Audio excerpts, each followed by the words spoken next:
androany anoratra ho an'izao tontolo zao anoratra ho alatsika tokana famisafinao anoratra ho anoratra perina felanao fa toizao ny akany sisana felanao amorona kodso misy mba ho afisakely ho fara-pitiafana anao de tomany lasatsika mendrika atsika mangety novo silao nefy indrisa nefy fa na ifelany tampoary sa mbola tsy notry mifefy ary isorako foana lalako na de maro foana ankety za tsy mipety fa matosy amin'ny teny tepe loatra ny kasitety de ty ataoko solona kasitety ho anao raha mety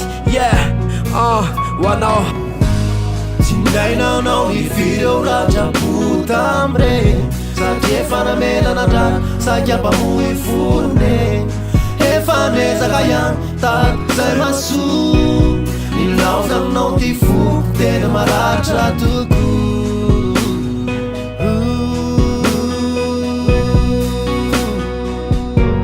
maratra toko tsy ndainanao ifireo raha-drapo tamre satria efa namelana ndra saky ampamohy forone efa nezaka ihany tazay maso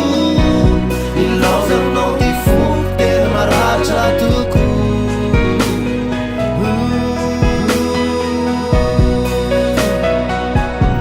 maratra toko sarotra ho anales nanadiny talo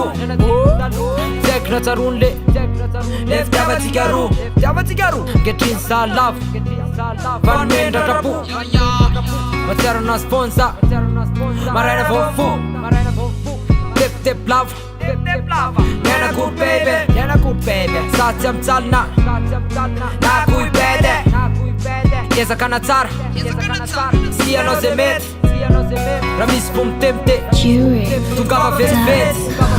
tsy ndainanao ifireo raha-drapo tamre satria efa namelana ndra saky ampamohy forone efa nezaka ihany tazay maso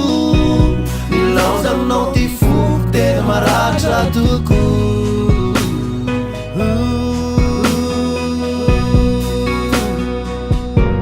maratra toko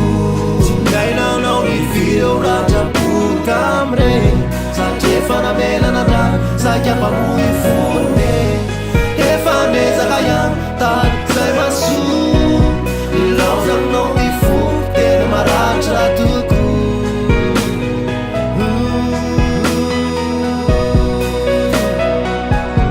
maratra toko